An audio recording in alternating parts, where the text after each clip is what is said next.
2017년 11월 15일 날 5.4 규모의 포항 지진이 일어났죠. 저도 그때 참 놀랬고 여러분도 많이 놀랐습니다. 아직도 그 트라우마가 있어서 포항에 안 오는 분도 있습니다. 1년 5개월이 지났는데 지난 2019년 3월 20일 날 정부 조사단이 이제 발표를 했어요. 이것은 그 여러 가지 원인 중에 포항 지열발전소 어떤 설립과 관리 과정에 단층을 좀 잘못 건드려 가지고 일어나게 된 인재, 사람들로 말미암은 재난이다 인정했어요. 여기에 대해서 누가 잘했다 잘못했다 갑론을박이 많은데 그런 것보다도 이제 앞으로 좀 대책들이 나와야 되겠고, 또 우리가 시민의 한 사람으로, 성도이기도 시민의 한 사람으로 좀 적극적인 관심을 가져야 됩니다. 이건 누구의 일입니까? 우리 국민, 이 땅을 살아가는 당사자들의 일이기 때문입니다. 이걸 통해서 누가 유익을 얻고 자꾸 이런 쪽으로 시각을 갖지 말고 이것 관심 가지세요. 자, 지진에 대해서 여러분이 인터넷으로 검색해 보면 한 30-40분만, 1시간만 시간 들여보면은 전 세계적으로 지난 수천 년의 역사 속에 지진의 빈도와 강도가 점점 세지고 점점 빨라지고 있다는 것을 발견할 수가 있게 됩니다. 이것은 무슨 말입니까? 우리가 살아가고 있는 이 땅, 이 세상이 점점 불안정하게 흔들리고 있다는 거예요. 물리학에서는 물리학 제1법칙에 의하면 엔트로피, 점점 불안정한 방향으로 이 세상 물질 세계가 흔들려 돌아가고 있는 것을 입증하기도 하는 거예요. 마태복음 24장 3절에서 제자들이 우리 주님께서 다시 오신다고 했습니다. 다시 오실 때에 질문을 했습니다. 그때 어떤 징조가 있겠는가? 우리에게 이르소서 어느 때에 이런 일이 있겠사오며, 또 주의 임하심, 주님이 공중으로 임하셨다가 땅으로 임하는데 주의 임하심과 세상 끝에는, 세상 끝을 종말이다 너무 부정적으로는 보지 마세요. 이 죄악 세상, 질병과 전쟁과 싸움과 또 죽음과 고통이 끊임없는 이 죄악 세상이 끝이 오고 새 세상이 옵니까 안 옵니까? 옵니다. 그게 성경의 이야기입니다. 새 세상이 열리는 거예요. 이 세상 끝은 저 세상의 시작입니다. 그러니까 희망과 복된 소식이에요. 이 세상 끝에는 무슨 징조가 있사오리까?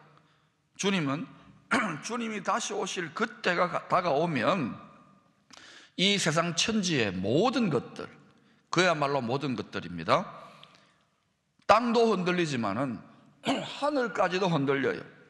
정치, 경제, 법, 제도, 이념, 문화, 사상, 예술, 안보, 국방, 외교 모든 분야들이 점점 더 흔들리고 혼란스러워질 것을 예언했습니다.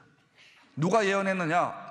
연구자들이나 학자들이 예언한 게 아니라, 예견한 게 아니라 창조주요 성자 하나님이신 예수 그리스도가 말했어요. 그분이 진짜로 창조주고 구원주고 성자 하나님이라면 하나님의 말이 이루어질까요? 안 이루어질까요? 이루어진다고 저는 믿습니다. 그런 여러 가지 흔들림 중에서 우리 포항 지진은 하나의 자그마한 사건일 뿐입니다. 심지어 마태복음 24장 29절은 하나님이 만왕의 왕, 우주의 통치자, 주관자가 계시는 그 하늘을 가리켜서 사도 바울은 셋째 하늘이라 그러지요. 가장 높고 높은 셋째 하늘을 제외하고, 하나님의 뜻이 완전히 이루어지는 셋째 하늘나라를 제외하고 그 밑에 있는 모든 하늘들, 성경은 하늘들이 많답니다. 모든 하늘들조차 흔들릴 것을 이렇게 예언하고 있습니다. 그날 환란 후에 즉시 해가 어두워지면, 아하, 이게 징조구나 알아야 돼요. 달이 빛을 내지 아니하며 별들이, 그냥 별 하나, 행성이나 위성 정도가 아닙니다. 별들이 하늘에서 우수수 떨어지며 하늘의 권능들이 흔들리리라.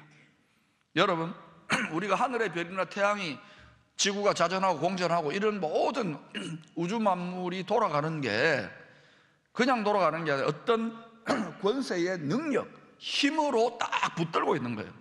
정교하게. 근데 이게 크게 흔들리게 돼요. 주님이 다시 오실 때. 그러면 어떻게 됩니까?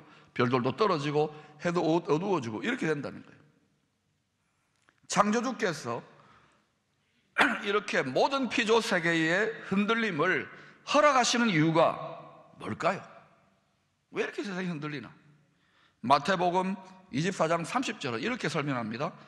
그때에 인자의 징조, 인자는 누굽니까? 사람의 아들로 오신 예수 그리스도의 징조가 하늘에서 보이겠고, 그때에 땅의 모든 족속들이 통곡하며. 왜 예수 그리스도 오르는 땅의 모든 족속들이 통곡할까요? 땅에 남아있는 자들은 통곡합니다. 그러면 예수님이 다시 오시기를 간절히 기다리고 그분이 심판해주고 만왕의 왕인 것을 간절히 기다리는 그분의 신부된 성도들은 이미 땅에 남아있자면 어디 간다는 말입니까? 공중에 어린 양의 혼인잔치에 우리가 휴거라고도 하고 들려버리는 거예요. 그러니까 땅에 남아있으면 안 좋은 거예요. 그래서 예수님이 오시는데도 대충 어설프게 믿은 성도들이나 그 말을 무시했던 사람들에게는 이게 뭐예요? 화가 되고 통곡이 되는 거예요. 통곡하면 그들이 인자가 다시 오시는 예수 그리스도가 구름을 타고 승천하셨지요. 다시 능력과 큰 영광으로 오는 것을 보리라. 이것을 하나님이신 예수님이 예언했는데 우리 믿는 자들은 이걸 믿습니다. 그리고 믿지만 이게 진짜일까 흔들리는 사람도 있지만 저는 이걸 확신하고 믿어요. 그러나 믿거나 말거라는 자유입니다. 그렇죠? 자유. 그러나 저는 믿습니다. 이런 일이 일어날 것이라고 저는 바라보고 살아가고 있어요. 대책을 세우는 겁니다. 이 세상 천지의 모든 것들이 흔들리게 되는 이유는 흔들리지 아니하는 굳건한 반석, 우리 찬양 많이 하잖아요. 굳건한 반석 누굽니까? 예수 그리스도의 다시 오실 길을 예비하기 위함입니다. 이에 대해서 여러분 오늘 읽었던 히브리서 12장 26절 27절은 좀 어려운 말로 이렇게 설명합니다. 그때는 그 소리가 땅을 진동하였거니와. 이때는 어느 때냐면 모세의 출애굽의 때 시내산 사건을 말합니다. 그때는 하나님의 소리가, 하나님의 어명이 땅을 진동하였거니와 이제는 약속하여 이르시되 내가 또 한 번 흔들었으니까 또 한 번만, 땅만 아니라 이번엔 뭐도 흔들어요? 하늘도 진동하리라. 하늘도 진동하는 일이 일어난다는 거예요. 안 일어났으면 좋겠는데 일어나요. 진동하리라 하셨느니라. 이 또 한 번이라 하심은 진동하지 아니하는 것을 영조는 뭡니까? 영원히 존속시키기 위하여 진동할 것들, 곧 만드시는 것들, 하나님이 피조 창조한 것들을 변동될 것을, 흔들 것을 나타내십니다. 흔들리지 아니하는 그리스도의 나라, 흔들리지 않는 그리스도의 나라를 새롭게 건국하시려고, 새로운 건국입니다. 새롭게 건국하시려고 이런 큰 진동이 세상 나라들에 임한다는 것입니다. 다시 한번 오늘 본문이 속해 있는 히브리서는 소수의 사람들을 제외하고는 대부분의 유태인들이 예수 그리스도의 복음을 거역하고 대적하는 상황에서 특별히 그 유태인들이 잘 이해할 수 있는 구약 성경의 이야기, 그 중에서도 특별히 모세오경 중에서 특별히 출애굽기의 시내산의 이야기를 가지고 오늘 히브리서 말씀을 하고 있는 거예요. 첫 번째 단락이 18절부터 21절까지인데 지금부터 약 3,500년 전, 몇 년 전요? 대략 한 3,500년 전입니다. 조금 편차가 있을 수 있지만 3,500년 전에 이스라엘 백성들이 모세를 통하여 바로의 압제, 바로가 죽이려고 하는 압제로부터 탈출해가지고, 그걸 출애굽 사건이라 엑소더스 출애굽에서 홍해 바다를 건넜어요. 홍해 바다를 건너가지고 몇 개월 만에 시내산, 시나이 반도라는 곳에 시내산에 도착을 한 것입니다.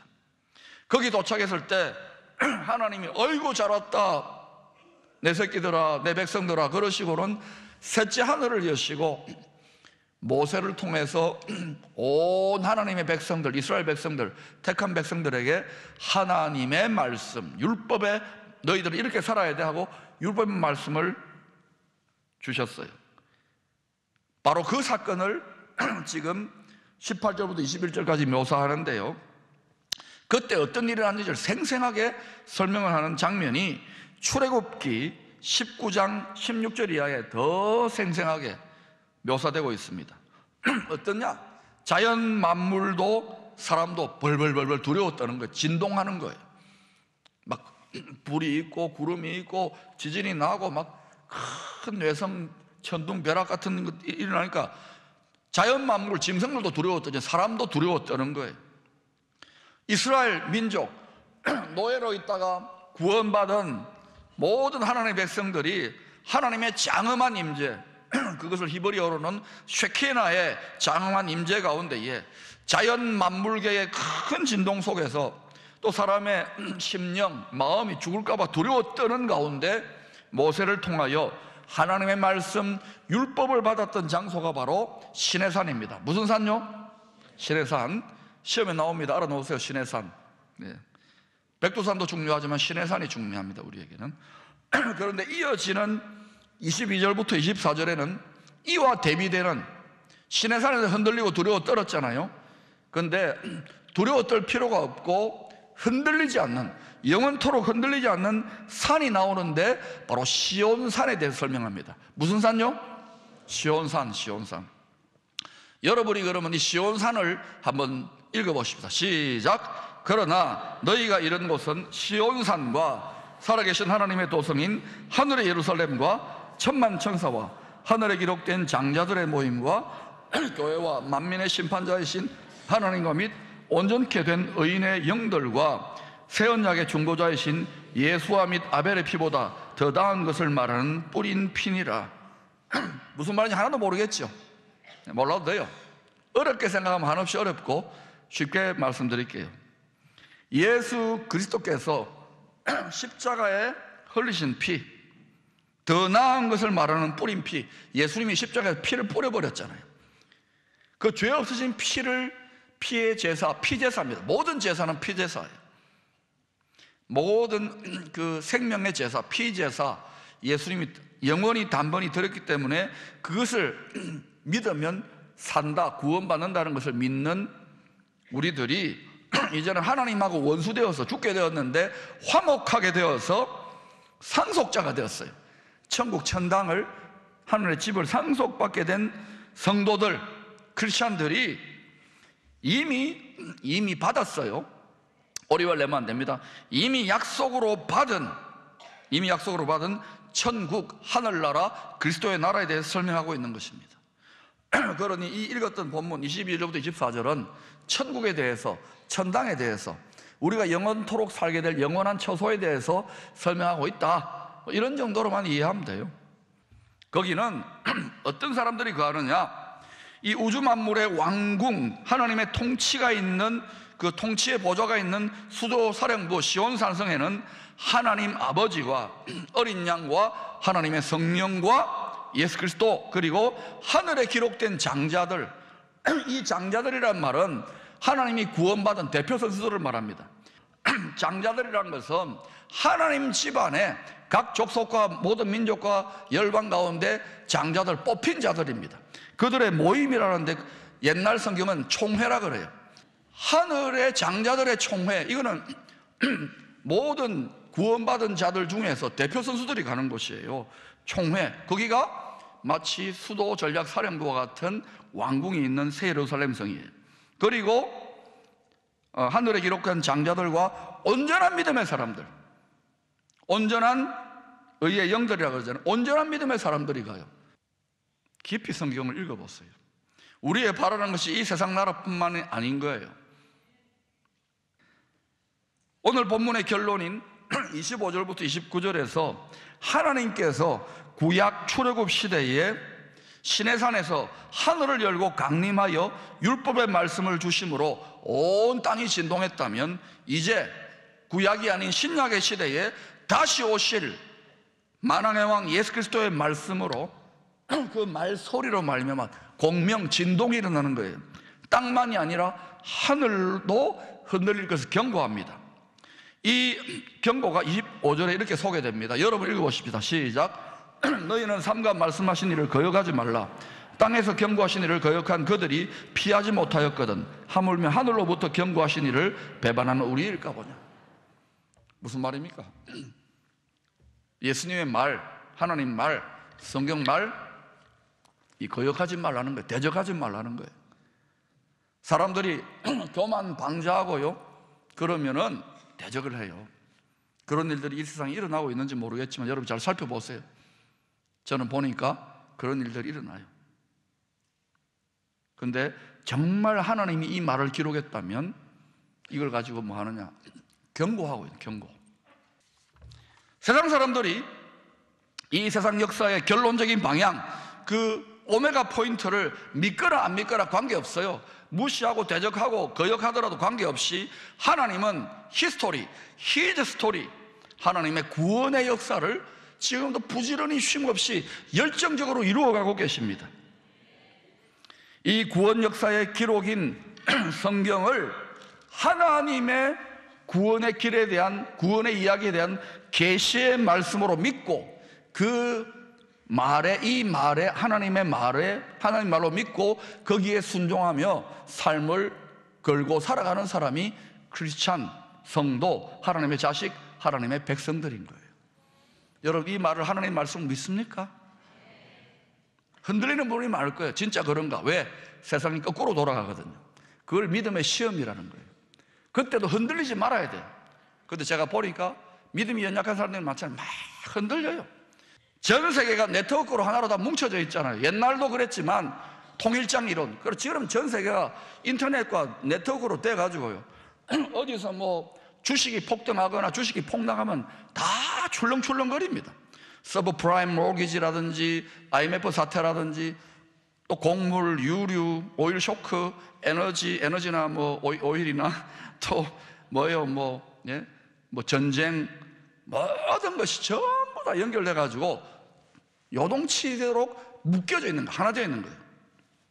그러니 이렇게 흔들리고 변동이 점점 더 많아집니다. 눈만 뜨면 새로운 소식, 이런 거 저런 거 아닙니까? 이거 우리는 전혀 천년만년 편안할 줄 알았는데 여기도 지금 흔들렸잖아요, 지진이. 그런데 이런 변동과 진동이요, 전 세계적인 변동과 진동이 먹고 사는 문제, 경제 영역에서도 일어날까요, 안 일어날까요? 우리만 열심히 일해가지고 뭐 포스코에서 일하고 열심히 뭐 회사 가서 일하고 이러면은 잘 될까요? 만약에 여러분 철강 관사 하나 툭 때려버리면 어떻게 될까요? 아무리 열심히 일해도 더 거시적인 구조적인 문제에서, 더 높은 권세에서 이게 다스려지는 거예요. 그런데 이 세상 권세보다 더 높은 권세가 있습니까, 없습니까? 저는 그 권세자의 말을 따라가는 게 진짜 잘 사는 길이라고 생각되는 거예요. 그래서 지금 세상에 우리 대한민국이나 시나 도나 모든 지도자들이 이 하나님 아버지 말대로 살고 있느냐는 거예요. 기껏해야 잘 사는 것을 돈 많이 벌면 잘 살고 돈 적어지면 못 살고. 여러분 앞으로 경제, 경기, 세상 어떻게 돌아가는지 예언해 드릴게요. 확실하게 예언해 드릴게요. 뭐냐? 올라갔다 내려갔다 올라갔다 내려갔다 올라갔다 내려갔다 더 빨리. 그러면 어때? 우리는 기분 좋았다 나빴다 기분 좋았다 나빴다 기분 좋았다 나빴다 이렇게 살면 안 돼요. 그러면 사람이 미쳐버립니다. 올라가든 말하든 하고 그냥 알아서 투자하시고 그냥 아버지 말대로 사는 게 제일 잘 사는 길입니다. 영원토록 잘 사는 길입니다. 이 탁월한 잘 사는 길을 제시하겠다는 거예요. 학개서 2장 6절 7절은 출애굽 시내산 사건 이후에 다시 오실 예수 그리스도가 오실 때의 사건을 이렇게 예언합니다.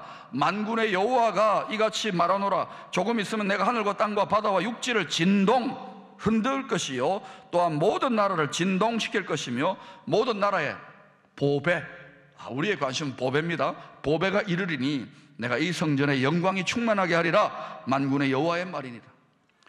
세상 물질도 왕이 영광스러운 대통령이, 수상이, 권세자가 어디에 있느냐에 따라서 물질이 가는 거예요. 만약에 여기가 청와대가 있다 그러면 어때요? 여기가 금방 물질이 보배가 올 건데요. 그런데 우주의 왕이신, 만왕의 왕이신 하나님이 영광의 임재가 계속 여기에, 정말 하나님을 인정하고 사랑하고 그 말씀대로 사는, 나를 사랑하는 자 내가 그와 함께 함께 할 것이고 거주할 것이라, 해비테이션, 거주하는 일들이 일어나면 어떻게 될까요? 그러면 하나님이 여러 나라들이나 도성들 중에, 야, 여기가 너무너무 좋아, 이 교회, 이 성도는 너무너무, 이 가정 너무너무 예배를 잘 들어, 그러면 영광의 왕이 딱 임하면 어때요? 세상의 모든 권세자들보다 더 높은 최종 권세자의 영광을 따라서 보배가 이르지 않을까요? 저는 그렇게 생각되어지는데, 근데 이게 쉽지 않아요. 왜? 하나님 믿는 사람들도 세상이 거꾸로 돌아가니 거기 자꾸 타협을 하는 거예요. 마태복음 24장 13, 14절에서 주님께서는 자신이 오실 때 성도들 해야 될 것 딱 두 가지 사명을 주십니다. 첫 번째는 그러나 끝까지 견디는 자는 구원을 얻으리라. 흔들리지 말아야 되는 거예요.